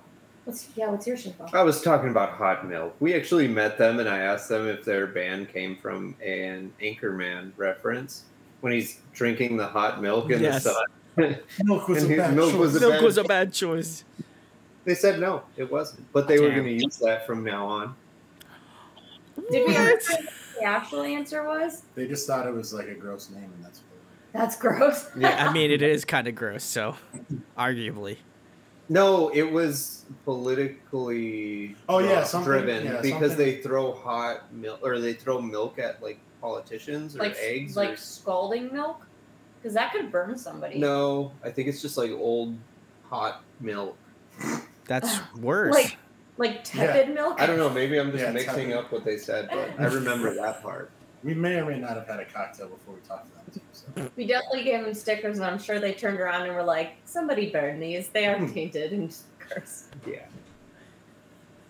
Anyway, I'll go on a tour with you guys. But yeah, follow Gold Steps MKE. Yeah, and we don't we consume mostly cold beverages. Same. Although I do fancy a hot toddy in the autumn seasons.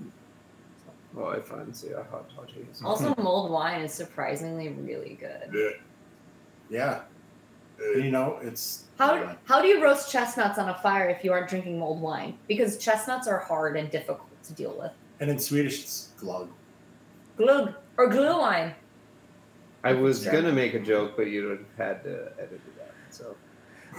Oh, man. Well... We are here at the end of the line. Go check out Gold Steps. All the links are going to be in the description. You know, we already pointed down there, and that's the truth. It's going to be down there. So go give it some love. Go pre-order the record because you know you want to, and you should support them. And they're great people, and we had a great time. And you should definitely do that because I'm going to do it because, you know, I already have like a massive amount of dad hats sitting right next to me. But, you know, why not add one more to the collection, you know? So what's one more? What's one more? So, and they're lovely people, so I don't mind repping, you know? So definitely go do it. If you enjoyed this interview, share it, like, and subscribe. If you watch the entire thing, put hot milk in the comments so I know you've watched the entire thing. Otherwise... you didn't watch the whole thing, so I'm going to be very upset with you. But please do that. And again, want to give you a huge shout outs to Haley. I'm sorry for all the shit that was said on this interview. It was out of control. So please. Guys, what the fuck? It was out of time. Out of time. Oh, man. Well, that's great. Go check them out, too. We did an interview. It's good. But huge thanks to Gold Steps for coming on tonight and chatting with me. Thanks you so for much. Having us. This was a blast. This was fun. Don't forget to make sure you invite us when you do the Jackbox thing, because for real, we're all about, you know. Yay.